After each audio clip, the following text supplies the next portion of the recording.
दोस्तों, तारक मेहता के उल्टा चश्मा शो में काम करने वाले आत्माराम तुकाराम भिड़े की आज हम बायोग्राफी जानेंगे और इसमें हम उनकी लाइफ में आई परेशानियों के बारे में और उन्होंने तारक मेहता के उल्टा चश्मा शो को कैसे ज्वाइन किया, साथ ही साथ उनकी फिल्मों और उनके तारक मेहता के उल्टा चश्मा शो के अलावा किन किन शो में काम किया, इन सब के बारे में जानेंगे। तो चलिए शुरू करते हैं टुडे इस वीडियो टाइटल बायोग्राफी ऑफ मांदर चढ़वाकर। दोस्तों, आत्माराम तुकाराम भिड़े यानी कि मांदर चढ़वाकर की सक्सेस स्टोरी सुनकर आपको जरूर से कुछ न कुछ तो सीखने को मिलेगा, इसलिए इस वीडियो को पूरा एंड तक देखना। अगर आप इस वीडियो को पूरा एंड तक देखते हो तो यार इसके लास्ट में मैं आपको एक ऐसा सीक्रेट बताऊंगा जिसे सुनने के बाद आपके होश उड़ जाएंगे। दोस्तों, आत्माराम तुकाराम भिड़े का असली नाम मांदर चढ़वाकर है। इनका जन्म 27 जुलाई 1976 में मुंबई के महाराष्ट्र में हुआ। दोस्तों, बात करें इनकी पढ़ाई की तो इन्होंने RM Bhatt high school Parel Mumbai से अपनी स्कूल की पढ़ाई कंप्लीट की और बात करें इनकी ग्रेजुएशन की तो दोस्तों Guru Nanak Khalsa college of art science and commerce Matunga Mumbai से इन्होंने अपनी इंजीनियरिंग की पढ़ाई कंप्लीट की। दोस्तों, मांदर चढ़वाकर मिडिल फैमिली से बिलोंग करते हैं, जिस वजह से उनके पास इतने पैसे भी नहीं थे कि वो अपना कोई बिजनेस कर सके। तो दोस्तों, इनको जरूरत थी तो किसी जॉब की। दोस्तों, इन्होंने मैकेनिकल इंजीनियरिंग कर रखी थी, लेकिन दोस्तों इनको गवर्नमेंट जॉब नहीं मिल पाई। इन्होंने काफी ज्यादा प्रयास किए, लेकिन कंपटीशन ज्यादा होने की वजह से इनको गवर्नमेंट जॉब इंडिया में नहीं मिल पाई। बात करें इनकी प्राइवेट जॉब की तो दोस्तों इंडिया में प्राइवेट जॉब तो मिल जाती है, लेकिन उसमें सैलरी काफी ज्यादा कम होती थी। इस कारण मांदर चढ़वाकर की इतनी कम सैलरी होने के बावजूद भी वो काम करते थे, लेकिन वो ज्यादा दिनों तक काम नहीं कर पाए क्योंकि कम सैलरी में उनका खुद का गुजारा भी नहीं हो पाता था। इसलिए मांदर चढ़वाकर ने ये नौकरी छोड़ दी। दोस्तों, वो जॉब की तलाश में इधर उधर घूम रहे थे, लेकिन उनको कोई जॉब नहीं मिल पा रही थी और उनके पास अब इतने पैसे भी नहीं बचे थे कि वो अपना कुछ बिजनेस भी खड़ा कर सके। लेकिन दोस्तों, एक दिन ऐसा आया जब उनको दुबई से जॉब अपॉर्चुनिटी के लिए कॉल आया, लेकिन दोस्तों मांदर चढ़वाकर के लिए परेशानी की बात ये थी कि उनके पास इतने पैसे नहीं थे कि वो यहाँ से दुबई जा सके। लेकिन दोस्तों, जैसे तैसे करके इन्होंने दुबई की टिकट प्राप्त की और अपना पासपोर्ट बनाया और वो दुबई के लिए निकल पड़े। तो दोस्तों, दुबई जाने के बाद इनको सैलरी तो काफ़ी अच्छी मिल रही थी, साथ ही साथ इनका जॉब में भी काफ़ी अच्छा मूड लग रहा था। इस वजह से इन्होंने 3 साल तक दुबई में अपनी जॉब की और वहाँ से उनको अच्छी खासी सैलरी भी मिलती थी, जिस वजह से उनके परिवार का खर्चा और साथ ही साथ उनका खर्चा भी निकल जाता था। काफ़ी परेशानियों के बाद दुबई में इनकी लाइफ सेटल हो गई थी और लगभग 3 साल तक उन्होंने दुबई में मैकेनिकल इंजीनियरिंग की जॉब की। मांदर चढ़वाकर को अच्छी खासी सैलरी मिलने की वजह से उनका परिवार काफ़ी खुश था और मांदर चढ़वाकर भी अपनी जॉब से काफ़ी ज़्यादा खुश थे। लेकिन दोस्तों, वो अपने परिवार से कई किलोमीटर दूर रहते थे, जिसकी वजह से उनको उनके परिवार की बहुत ज़्यादा याद भी आती थी। वैसे क्या आप अपने परिवार से कभी दूर गए हो, और अगर दूर गए हो तो आपको भी अपने परिवार की याद आई या फिर नहीं आई, मुझे कमेंट करके ज़रूर से बता देना। दोस्तों, मांदर चढ़वाकर यानी कि आत्माराम तुकाराम भिड़े को एक्टिंग करने का भी बहुत ज़्यादा शौक था, इसलिए वो दुबई में जॉब करने के साथ साथ इंडियन नाटकों में भी हिस्सा लेते थे। और दोस्तों, 2000 तक उन्होंने दुबई में अपनी जॉब की और सन 2000 के बाद इन्होंने दुबई से अपनी जॉब को छोड़ दिया और इंडिया में चले आए।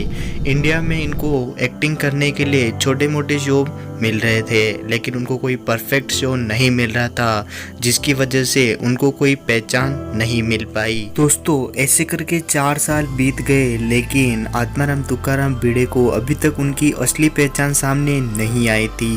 बात करें इनके पहले टीवी सीरियल की तो 2005 में डॉन फूल एक डाउटफुल डॉक्टर में इन्होंने अपना पहला टीवी सीरियल कंप्लीट किया। के बाद इन्होंने कई सारे टीवी सीरियल में काम किया, लेकिन उनको कोई सक्सेस नहीं मिल पा रही थी। 2005 में डॉन फूल एक डाउटफुल डॉक्टर के बाद इन्होंने मराठी शो में काम किया। इसके बाद 2007 में बाबू और बेबी, प्रजापे, साहेब, आदि में काम किया। 2007 में ही परिवार, कर्तव्य की परीक्षा, Radha lovers, sister husband, Hindi Zee TV पर काम किया। इतने सारे टीवी सीरियल में काम करने के बावजूद भी इनको कोई सफलता हासिल नहीं मिल पाई। इस वजह से 2007 में ही उन्होंने एक्टिंग की दुनिया को छोड़कर फिर से दुबई चले गए और अपनी जॉब फिर से करने लगे। लेकिन 2008 में कुछ ऐसा हुआ जो कि उन्होंने कभी सोचा नहीं था।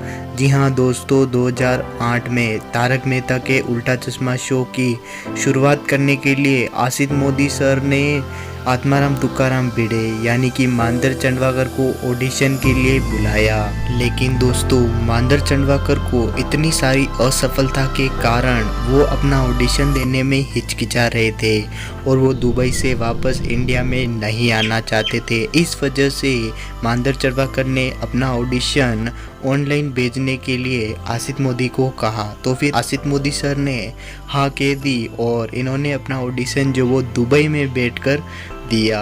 इस ऑडिशन के बाद तो मानो उनकी ज़िंदगी ही बदल गई। फिर क्या था, आसित मोदी ने उनको सिलेक्ट कर लिया और इंडिया में बुला लिया एक्टिंग करने के लिए और उनको फर्स्ट में पैकेज भी अच्छा खासा मिल रहा था। दोस्तों, एक रिपोर्ट के मुताबिक मानधर चंडवाकर को एक एपिसोड कंप्लीट करने के लिए 35,000 ऑफर किए थे आसित मोदी सर ने। 27 जुलाई 2008 से तो तारक मेहता के उल्टा चश्मा शो की शुरुआत ही हो चली। दोस्तों, तारक मेहता का उल्टा चश्मा शो बहुत ही कम समय में पूरे भारत के अलावा भी और कई सारे देशों में इतना पॉपुलर हो गया कि वो टीआरपी के मामले में नंबर 1 शो बना रहता था और आज के समय में भी ये शो टॉप 10 में बना रहता है। तारक मेहता के उल्टा चश्मा शो के साथ साथ इन्होंने सीआईडी में भी काम किया। दोस्तों, बात करें इनकी फिल्मी करियर की तो 2007 में इन्होंने mission champion athlete coach Marathi में काम किया।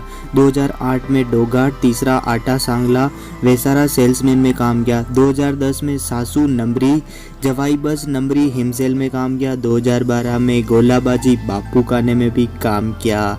दोस्तों, फिल्मी करियर इनका ज़्यादा नहीं चल पाया, इसलिए इन्होंने तारक मेहता के उल्टा चश्मा शो में काम करना ही बेहतर समझा और आज भी इसमें कंटिन्यू काम कर रहे हैं। दोस्तों, मानधर चंडवाकर को उनकी एक्टिंग की बदौलत उनको कई सारे अवार्ड भी मिले हैं। 2012 में सबके अनोखे अवार्ड से उनको सम्मानित किया गया और 2019 में तारक मेहता के उल्टा चश्मा शो की एक्टिंग की बदौलत उनको इंडियन टेली अवार्ड से सम्मानित किया गया। दोस्तों, मानधर चंडवाकर की शादी 2008 में ही सोनालिका जोशी के साथ हुई थी। दोस्तों, अगर आप मानधर चंडवाकर की तरह ही जेठालाल यानी कि दिलीप जोशी की बायोग्राफी और दिशा वकानी यानी कि दया भाभी की बायोग्राफी और टप्पू यानी कि भव्य गांधी की बायोग्राफी और राज नागन की बायोग्राफी, साथ ही साथ अगर चंपक चाचा की बायोग्राफी सुनना चाहते हो तो मैंने इन सभी बायोग्राफीज का लिंक आप डिस्क्रिप्शन बॉक्स में दे रखा है, उस पर क्लिक करके आप किसी की भी बायोग्राफी सुन सकते हो। आई होप भिड़े की सक्सेस स्टोरी आपको काफ़ी अच्छी लगी होगी और मैं आशा करता हूँ कि आप इस वीडियो को लाइक और चैनल को सब्सक्राइब ज़रूर करेंगे और कमेंट बॉक्स में आपको किसकी बायोग्राफी चाहिए वो ज़रूर लिख के जाना। और हाँ यार, सब्सक्राइब ज़रूर से कर लेना क्योंकि यार एक वीडियो बनाने में काफ़ी ज़्यादा